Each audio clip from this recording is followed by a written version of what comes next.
8 दिसंबर 2023 मेरा UPSC civil services mains का result declare हुआ था और मैं उस एग्जाम को नहीं क्लियर कर पाई थी। वो मेरे करियर का सबसे लोएस्ट पॉइंट था। मैंने एक रॉक बॉटम हिट कर लिया था उस टाइम पे और मुझे कुछ समझ में नहीं आ रहा था कि अब मुझे आगे क्या करना चाहिए। एग्जाम दोबारा दूं या नहीं दूं, कैसे मुझे तैयारी करनी चाहिए और कितना टाइम लगेगा, कब तक अनएम्प्लॉयड बैठ के बस तैयारी करती रहूंगी। ऐसे बहुत से क्वेश्चंस मेरे दिमाग में थे, बट उस वक्त उन्हें आंसर करने वाला कोई नहीं था। इस टाइम पे जब नबार्ड के रिजल्ट्स डिक्लेयर हुए हैं तो आप में से बहुत से स्टूडेंट्स के दिमाग में ऐसे सेम क्वेश्चंस चल रहे होंगे। आप में से बहुत से स्टूडेंट्स ने पिछले 6 to 8 मंथ्स की जर्नी में, किसी ने फेज 1 में, किसी ने फेज 2 में या किसी ने फाइनल लिस्ट में एक सेटबैक को फेस किया होगा कि यार इंटरव्यू तक पहुंचे पर नहीं हुआ, फेज 2 लिखा पर नहीं हुआ। और ऐसे ही कुछ क्वेश्चंस आपके दिमाग में भी होंगे कि क्या करें, नबार्ड दोबारा दें या ना दें, या अगर देना है तो फिर आगे किस तरीके से देना है। तो इन सारे क्वेश्चंस को हम आज की इस वीडियो में डिस्कस करेंगे। Hello everyone, I am Tanushree and I welcome you all to Edutap. इस पूरी वीडियो के अंदर हम आपके कमबैक को डिस्कस करेंगे and let me tell you, मैं अपने एक्सपीरियंस से बता रही हूँ, आपका कमबैक हमेशा आपके सेटबैक से ज़्यादा स्ट्रॉन्गर होगा। इस टाइम पे आप बहुत ज़्यादा डिमोटिवेटेड फील कर रहे होगे, नहीं पढ़ने का मन कर रहा, but still you have to make the comeback, there is no other choice. ठीक है, चलिए इस वीडियो को हम आगे प्रोसीड करते हैं। तो ऑल्दो बिफोर आई स्टार्ट कि आई होप कि आपके पास इस वक्त सारी इंफॉर्मेशन अवेलेबल होगी नबार्ड को लेकर के, बट स्टिल अगर PYQs को लेकर के, कट ऑफ को लेकर, सिलेबस को लेकर अगर आपके पास कोई भी इंफॉर्मेशन नहीं है तो नीचे डिस्क्रिप्शन बॉक्स में इस गाइड बुक का लिंक अवेलेबल है। आई वुड रिक्वेस्ट यू कि प्लीज आप इस गाइड बुक को डाउनलोड कर लीजिए। It will be very helpful for you because through this guide book you will have all the required information about NABARD at one particular place, right.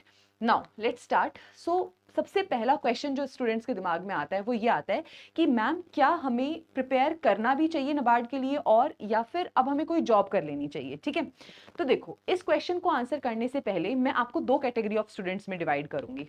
वो students जिन्होंने अभी तक केवल एक ही अटेम्प्ट दिया है, या फिर वो स्टूडेंट्स जिन्होंने दो या दो से ज्यादा अटेम्प्ट्स दे लिए हैं। ठीक है, और यहाँ पर अटेम्प्ट का मतलब है सीरियस अटेम्प्ट, क्योंकि स्टूडेंट्स भी कई बार नॉन सीरियस वे में अटेम्प्ट दे देते हैं बिना तैयारी करे कि चलो देख लेते हैं, आरबीआई का पढ़ रहे थे नबार्ड का भी दिया है, सिविल सर्विसेज का पढ़ रहे थे नबार्ड का भी दिया है, बिना किसी सीरियस प्रिपरेशन के। अगर आपने इस पेपर को दिया था तो प्लीज उसे अटेम्प्ट मत काउंट कीजिए। यहाँ अटेम्प्ट मतलब सीरियस अटेम्प्ट कि आपने लग के तैयारी करी है और आपने ऑलमोस्ट सारे कॉम्पोनेंट्स जो हैं उन्हें कवर कर लिया है।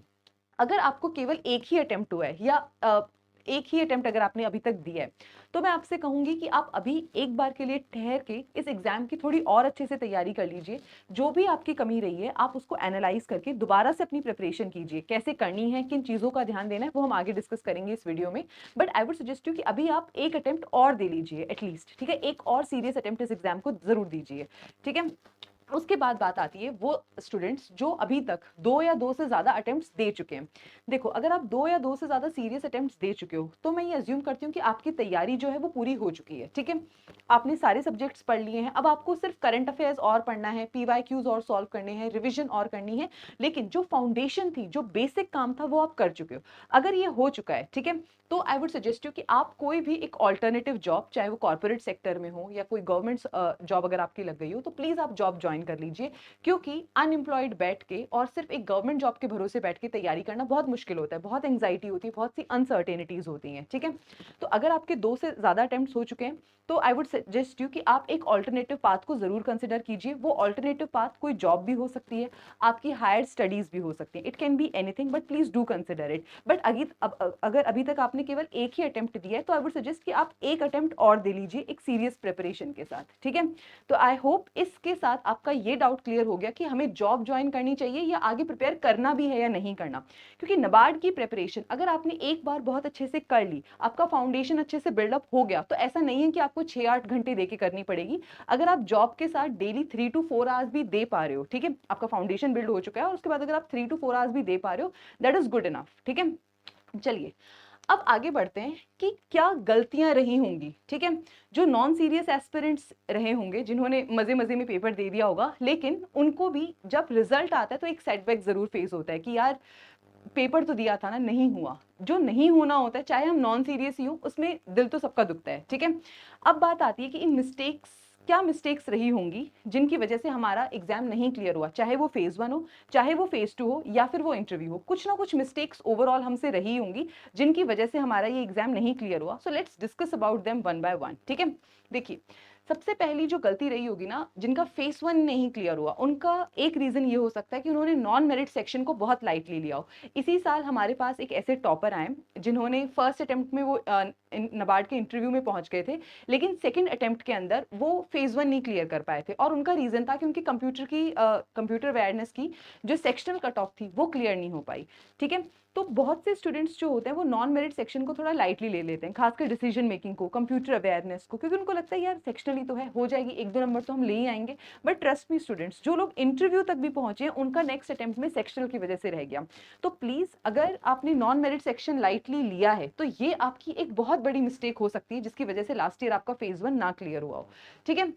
उसके बाद में जो दूसरी गलती स्टूडेंट से हुई थी पिछले साल, जो मैंने बहुत से स्टूडेंट्स को देखा था, वो ये था कि जीए का जो सेक्शन था ना, वो बहुत ज़्यादा डिफिकल्ट आया था लास्ट ईयर। ठीक है? आई एडमिटेड कि 7 to 8 क्वेश्चंस फाइनेंस सेक्शन से आ गए आउट ऑफ 20, जो आपने नहीं पढ़ा था, और भी बहुत सारे रैंडम क्वेश्चंस थे, तो वो सेटबैक वहां पर ज़रूर था। ठीक है? और एक सेक्शन में आपने सेटबैक फेस किया, उसकी वजह से आपका ईएसआई, आपका एआरडी, जो सेक्शंस डुएबल थे, वहां पर भी वो स्टूडेंट्स अच्छा परफॉर्म नहीं कर पाए। तो एक और जो मिस्टेक हो सकती है, या एक और जो रीजन हो सकता है जिसकी वजह से आपका फेज 1 ना क्लियर हुआ, वो ये कि आप उस वक्त जिस माइंडसेट में थे, जिस माइंडसेट के साथ पेपर को अप्रोच कर रहे थे, वो माइंडसेट ठीक नहीं था।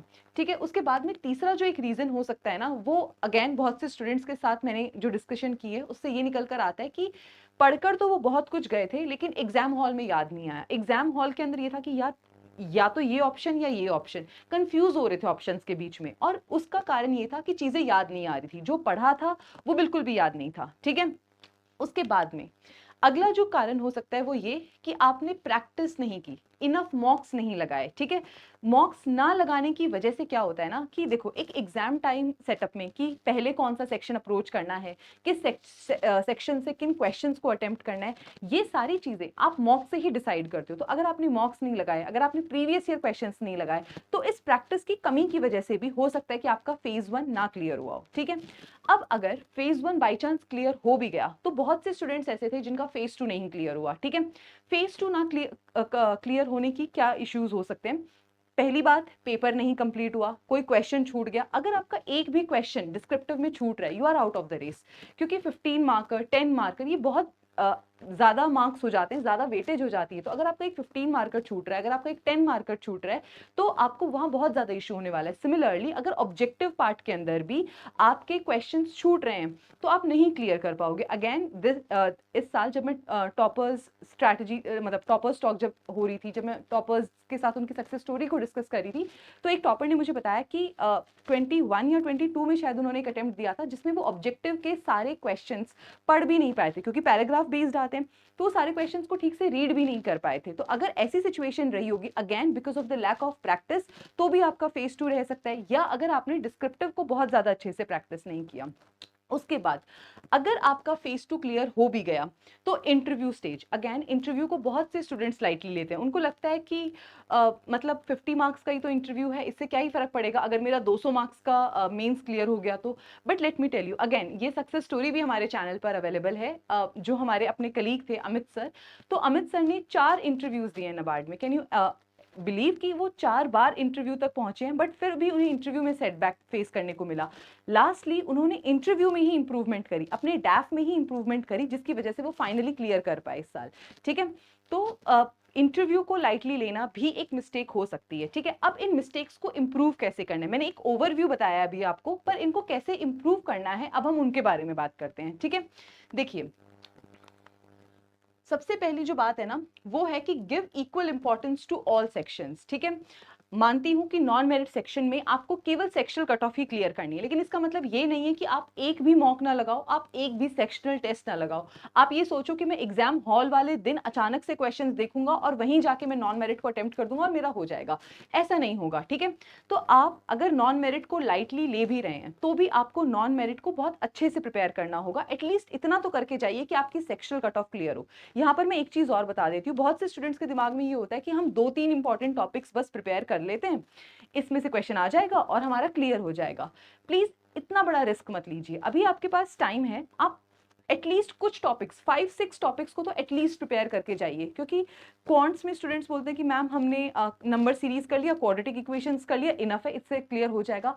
व्हाट इफ क्वाड्रेटिक इक्वेशन से एक भी क्वेश्चन नहीं आया? क्योंकि जैसे सिलॉगिज्म है, सिलॉगिज्म से हम हर साल एक्सपेक्ट करते हैं कि क्वेश्चन आता ही आता है, बट 2024 पेपर में सिलॉगिज्म से एक भी क्वेश्चन नहीं आया था, ठीक है।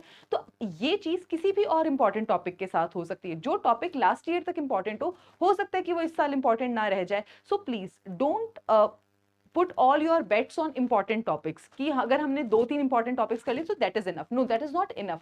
Right now you have the liberty of time, so please try covering at least 5 to 6 very important topics, ठीक है। और सेक्शनल कट ऑफ के लिए मॉक्स को जरूर प्रिपेयर कीजिए कि हो भी रही है या नहीं क्लियर हो रही है। पीवाईक्यूज को जरूर प्रैक्टिस करके देखिए कि पीवाईक्यूज हो भी रहे हैं या नहीं हो रहे हैं, ठीक है। उसके बाद हम बात करते हैं कि जो जीए सेक्शन में आपने सेटबैक फेस किया होगा, उसका एक इशू ये हो सकता है कि राइट माइंडसेट, किस माइंडसेट के साथ आप अपने पेपर को अप्रोच कर रहे हैं। जीए के 20 डिफिकल्ट क्वेश्चंस देख करके अगर आप डर गए तो आई एम वेरी श्योर कि आप ईएसआई और एआरडी में भी अप टू द मार्क नहीं परफॉर्म कर पाए होंगे, ठीक है। Please hold back on your nerves, ठीक है। अपने आप को उस टाइम पे कंट्रोल कीजिए। पेपर अगर टफ आ रहा है तो हमेशा इस बात को ध्यान रखो कि पेपर सिर्फ आपके लिए टफ नहीं है, जितने भी कैंडिडेट्स इस पेपर में बैठ रहे हैं ये सबके लिए टफ आया है, ठीक है। आपको अपनी प्रिपरेशन पे ट्रस्ट होना चाहिए, और वो ट्रस्ट कैसे होगा इसके बारे में भी अभी मैं बात करती हूँ, ठीक है, कि कैसे आप अपनी प्रिपरेशन पे ट्रस्ट करोगे और कैसे उस एग्जाम हॉल में आप अपने आप को संभाल पाओगे, ठीक है। अगर आपको बहुत ज्यादा एंग्जाइटी हो रही है ना, I might sound rude, but उसका एक कारण ये है कि you have not prepared well, ठीक है। बहुत ज्यादा एंग्जाइटी होने का एक कारण ये भी होता है कि शायद आपकी प्रिपरेशन में कमी है, ठीक है। अब ये प्रिपरेशन में कमी को आप कैसे ओवरकम कर सकते हो, कैसे इस चीज पर बिलीव कर सकते हो, ट्रस्ट कर सकते हो कि no, I have prepared well, ठीक है। इसका सबसे अच्छा तरीका है रिवीजन एंड एक्टिव रिकॉल, और ये हमारी इस थर्ड मिस्टेक के साथ भी डील करता है कि आपने जो पढ़ा वो आपको याद नहीं रहा और आपको एंग्जाइटी होने लगी एग्जाम हॉल में, ठीक है। जो पढ़ा था वो याद कैसे रहेगा? और ये इस बात हर सेक्शन, चाहे वो कैलेंडरी कॉल हो, चाहे वो मेरे मेंटर स्टॉक सेशंस हो, हर सेशन के अंदर मैं इस बात को जरूर एड्रेस करती हूँ, क्योंकि बहुत से बच्चे इस चीज पे क्वेश्चंस पूछते हैं कि मैम हमें चीजें याद ही नहीं रह रही हैं, जो हम याद कर रहे हैं वो हम भूलते जा रहे हैं। तो अगर आपके साथ भी ये इशू हो रहा है तो इसका एक ही तरीका है, रिविजन एंड एक्टिव रिकॉल, ठीक है। पहली बात, रिविजन ऐसे लाइन टू लाइन नहीं करनी है, एक्टिव रिकॉल को यूज करके करना है, ठीक है। एक्टिव रिकॉल क्या होता है, किस तरीके से किया जाता है, इसकी एक पूरी वीडियो हमारे शॉर्ट्स वाले सेक्शन में अवेलेबल है, आप वहां से भी देख सकते हो। But please try using the technique of active recall and not simply reading what you have read, and do a lot of revisions. जितने ज्यादा आप रिविजन करोगे उतने ज्यादा आप कॉन्फिडेंट होगे, उतना ज्यादा आपको लगेगा कि नहीं, अगर ये पेपर डिफिकल्ट आया है, इतने रिविजन्स के बाद भी अगर मुझे क्वेश्चंस में दिक्कत हो रही है तो ये पेपर सबके लिए डिफिकल्ट आया। तो उस टाइम पर आप अपने नर्व्स को, अपने आप को ये बात बोल पाओगे कि इट्स ओके, जितने आते हैं उतने इस सेक्शन में करो, आगे वाले सेक्शंस में हम और ज्यादा अटेम्प्ट कर सकते हैं। और अगर पेपर वास्तव में बहुत डिफिकल्ट आए तो स्टूडेंट्स, नेचुरल है कि उसकी कट ऑफ नीचे जाएगी, ठीक है। So please take care of all these things. उसके बाद में जो नेक्स्ट चीज आपको ध्यान रखनी है, that is giving a lot of mocks and most importantly to analyse them, ठीक है। अगेन, या तो बच्चे मॉक्स देते नहीं है, और अगर दे भी देते हैं तो खाली उसके नंबर देखते हैं और फिर उसको भूल जाते हैं, उसको एनालाइज नहीं करते। जो सबसे इंपॉर्टेंट चीज आपको करनी है ना, वो है आपके मॉक्स का एनालिसिस। अब ये मॉक्स का एनालिसिस क्या होगा? मॉक्स का एनालिसिस, किस सेक्शन को आपने कितना टाइम पीरियड दिया, क्या एक्यूरेसी थी, जो आपने गेस वर्क किया उस गेस वर्क में कितने क्वेश्चंस ठीक थे, कितने क्वेश्चंस ठीक नहीं थे, क्या आपको अटेम्प्ट करना चाहिए, क्या आपको नहीं अटेम्प्ट करना चाहिए, इन सारे क्वेश्चंस के आंसर्स केवल आप ढूंढ सकते हो, और उनको ढूंढने का एक ही तरीका है, दैट इज मॉक्स, ठीक है। फॉर एग्जाम्पल, जब मैं अपने पेपर्स लिखा करती थी, मैं आउट ऑफ 100 कभी भी 75-76 क्वेश्चन से ज्यादा अटेम्प्ट नहीं करती थी सिविल सर्विसेज में। ऑन दी अदर हैंड, बहुत से मेरे ऐसे फ्रेंड्स थे जो 99-98 अटेम्प्ट करके आते थे। Why was this difference? वो ठीक थे या मैं ठीक थी? दोनों ठीक थे अपनी जगह। क्यों? क्योंकि मैंने अपने मॉक से, अपने पीवाईक्यू एनालिसिस से ये देखा था कि मेरे करेक्ट अटेम्प्ट्स कितने जा रहे हैं, इस अटेम्प्ट से मेरी कट ऑफ क्लियर हो रही है, उनके 99-98 पे एक्यूरेसी ठीक आ रही थी। तो ये डिसीजन कि कितने अटेम्प्ट करने हैं, कितना रिस्क लेना है, आपका गेस वर्क कितना काम करता है, कौन से एरियाज आपके most important, most strength areas हैं, कौन से एरियाज आपके वीक एरियाज हैं, ये सारे डिसीजंस आप केवल मॉक्स के बेसिस पे कर पाओगे। तो give a lot of mocks and solve a lot of previous year questions, examiner के माइंड को समझने के लिए। आपको प्रीवियस ईयर क्वेश्चन जरूर सॉल्व करने हैं, ठीक है। So please do go through the previous year questions, do go through the मॉक्स and most importantly analyse them and analyse them well, ठीक है। एक टेबल बना लीजिए कि गेस वर्क में मेरे कितने ठीक हुए, ठीक है। दो ऑप्शंस में से एलिमिनेट किए तो कितने ठीक हुए, तीन ऑप्शंस में से एलिमिनेट किया तो कितना ठीक हुआ, ठीक है। इस तरीके से आपको अपना पूरा एनालिसिस करना है, उसके बाद ही आप एग्जाम के अंदर कैलकुलेटेड रिस्क ले पाओगे और उसके बाद ही आप एग्जाम में ठीक तरीके से अटेम्प्ट कर पाओगे, ठीक है। चलिए आगे बढ़ते हैं। उसके बाद में आता है डिस्क्रिप्टिव राइटिंग। देखिए अगर आपका फेज 1 क्लियर हो भी जाता है तो फेज 2 कभी भी किसी का भी तुक्के से क्लियर नहीं होता, फेज 2 में भी मेहनत करनी पड़ती है, ठीक है। फेज 2 की मेहनत के लिए this is the correct time, अपना फॉर्डर मटेरियल अभी बनाइए और डिस्क्रिप्टिव राइटिंग की प्रैक्टिस कीजिए, ठीक है। इतनी प्रैक्टिस कीजिए कि जब आप क्वेश्चन देख रहे हो, क्योंकि देखो डिस्क्रिप्टिव में और ऑब्जेक्टिव में ना ये डिफरेंस होता है, ऑब्जेक्टिव में आंसर आपके साथ सामने है, उन्हीं 5 ऑप्शन में से कोई एक ऑप्शन करेक्ट आंसर होगा, लेकिन डिस्क्रिप्टिव में आपको आंसर सोचना पड़ेगा। तो अगर आप जो भी टॉपिक आपके सामने आ रहा है, अगर उसको देखते ही आपके दिमाग में उसके बेनिफिट्स, चैलेंजेस, रीजंस, प्रोविजंस, ये सब चीजें नहीं आपके दिमाग में आ रही हैं, तो आप कहीं ना कहीं डिस्क्रिप्टिव में अभी थोड़े हल्के हो और आप उस तरीके से आंसर नहीं लिख पाओगे जिस तरीके से लिखना चाहिए, ठीक है, और उतने मार्क्स भी फिर नहीं आएंगे। ओके, तो इस वक्त अपने फॉर्डर मटेरियल को तैयार करो, बहुत अच्छे तरीके से उस चीज की प्रैक्टिस करो, सो दैट जब आप एग्जाम को देखो तो क्वेश्चन को देखते ही आंसर जो है उसका एक फ्रेमवर्क आपके दिमाग में बन जाना चाहिए कि okay they are talking about benefits, these are the 5 points I will write, they are talking about the challenges, these are the 5 points I will write, ठीक है। इस तरीके से आपका डिस्क्रिप्टिव जो है वो प्रिपेयर होना चाहिए। उसके बाद में अगर मैं बात करूं इंटरव्यू की, तो अगेन अगर आप वो स्टूडेंट हो जो इंटरव्यू में जाके रह गए हो, ठीक है, तो please I would tell you कि इंटरव्यू को लाइटली मत लीजिए, ऑल्दो वो 50 मार्क्स का होता है। और एक गुड न्यूज भी बताती हूँ यहाँ पे, वो गुड न्यूज भी हो सकती है और वो बैड न्यूज भी हो सकती है। वो ये कि नबार्ड का जो इंटरव्यू है ना वो सबसे ज्यादा प्रिडिक्टेड लाइंस पे होता है। जितनी भी मैंने ट्रांसक्रिप्ट अभी तक देखी है हमारे टेलीग्राम ग्रुप पे या जिन टॉपर्स से भी मेरी बात हुई है, तो क्वेश्चंस ऑलमोस्ट सेम लाइन पे थे, प्रिडिक्टेबल होता है, पता होता है कि हाँ इन इन एरिया से क्वेश्चंस पूछे जाएंगे, कोई बहुत ही out of the box interview नहीं होता है। बट यहाँ पर चैलेंज ये आता है कि अगर सारे बच्चे सेम पैरामीटर्स पे जज हो रहे हैं तो आप स्टैंड आउट कैसे करोगे, ठीक है। Because ultimately you have to stand out to make sure that you are in the merit list, ठीक है। देखिए इसके लिए you have to make your DAF more strong, you have to make your arguments more strong, you just can not give a generalised answer, ठीक है। आप एक generalised answer नहीं दे सकते। बट इंटरव्यू के बारे में अभी मैं यहाँ पर बहुत ज्यादा डिटेल में बात नहीं करूंगी क्योंकि वो फेज अभी दूर है। आपका फेज 2 हो जाए उसके बाद में हम इंटरव्यू पे भी डिटेल में बात करेंगे, ठीक है। चलिए उसके बाद में एक और मिस्टेक जिसको मैंने पहले डिस्कस नहीं किया था वो ये कि don't take NABARD as just any other option, ठीक है। आप इस वक्त बैंक की तैयारी कर रहे होगे, आप इस वक्त आरबीआई की तैयारी कर रहे होगे, आप सिविल सर्विसेज की तैयारी कर रहे होगे, तो आप सोच रहे होगे कि यार चलो नबार्ड भी एक और ऑप्शन है, कर लेते हैं, देख लेते हैं। अगर ये वाला एटीट्यूड है तो अगेन इसकी वजह से भी आपको बहुत सेटबैक्स फेस करने को मिल सकते हैं, because NABARD is not just any other option, ठीक है।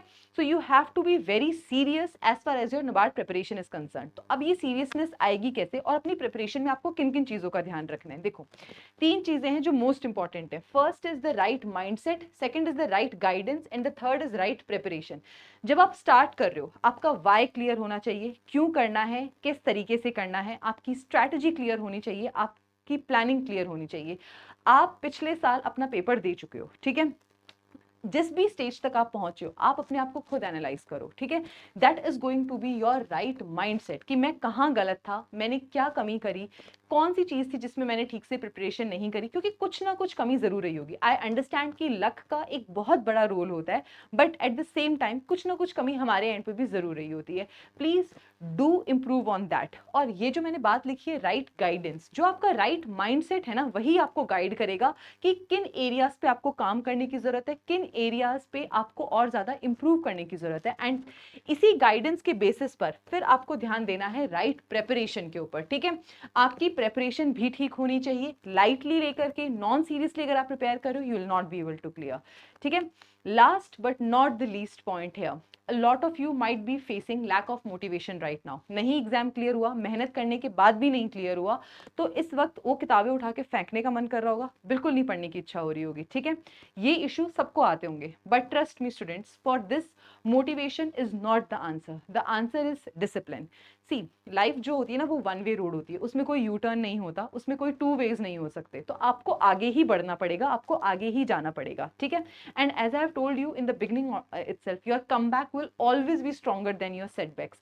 And ये चाहे वो मोटिवेशन मुझसे मिल रही हो या किसी और से भी मिल रही हो, ये मोटिवेशन ज़्यादा दिन जो है नहीं चलेगी। यहाँ पर काम आएगा आपका डिसिप्लिन। आपने एक अच्छा टाइम पीरियड अब आपको मिल गया है, रिजल्ट आए हुए तकरीबन 1 महीना होने वाला है। इस 1 महीने के बाद प्लीज़ गियर योरसेल्फ अप। अब दोबारा उठो, तैयारी करनी है, जॉब करनी है, अपना डिसीजन बनाओ, अपना प्लान बनाओ, एक रूटीन बनाओ और उसको फॉलो करो। जो कमियां रह गई हैं हमने डिस्कस किया, अगर इसके अलावा भी कुछ और है सो प्लीज़ उनको एनालाइज करो, उनको कैसे इंप्रूव करना है ये देखो, अपने प्लान में उस चीज़ को शामिल करो और उसको एग्जीक्यूट करो। This is the only way ahead. इसके अलावा और कोई रास्ता नहीं है, कोई तरीका नहीं है, ना आपके लिए ना मेरे लिए। हम सबके लिए सिर्फ यही एक तरीका होता है कि मूव अहेड, आगे देखो, पर आगे अच्छे तैयारी के साथ चलोगे तो ही अच्छे रिजल्ट्स आएंगे, सिर्फ आगे चलने से भी रिजल्ट्स नहीं आएंगे, ठीक है। So that was all that I wanted to discuss in this video. I hope this video was helpful. आप में से बहुत से स्टूडेंट्स के बहुत से आंसर्स जो हैं वो इस वक्त क्लियर हो गए होंगे इस वीडियो की हेल्प से, ठीक है। नाउ स्टूडेंट्स, आफ्टर दिस अगर आपको कहीं पे भी हेल्प की रिक्वायरमेंट हो, if you think that you need EduTap's help at any point, at any level, so you can always reach out to us. So we have launched like 2 courses, actually 3 courses as far as the NABARD 2025 preparation is concerned. So there is this, if you go to our website edutap.in and then in the courses section, if you click on the NABARD graded courses, so here are the courses and you can take help from them. If you want only the test series you have already prepared, then the test series is also there. But if you want to prepare, like if you think that there was some issues in your phase 2 preparation or in your phase 1 preparation, you want better guidance, you want better material, then you can join our gold course where we provide the guidance for phase 1, phase 2 and interview. Or if you want to prepare majorly for the phase 2, then there is a silver course where we provide the guidance for phase 2 and interview. So students, that was all about our today's video. I hope this video has provided you a guidance. It provided you some roadmap for the preparation ahead. On this note, I'm ending this here. Thank you so much and I wish you all the very best for your future endeavors. Thank you.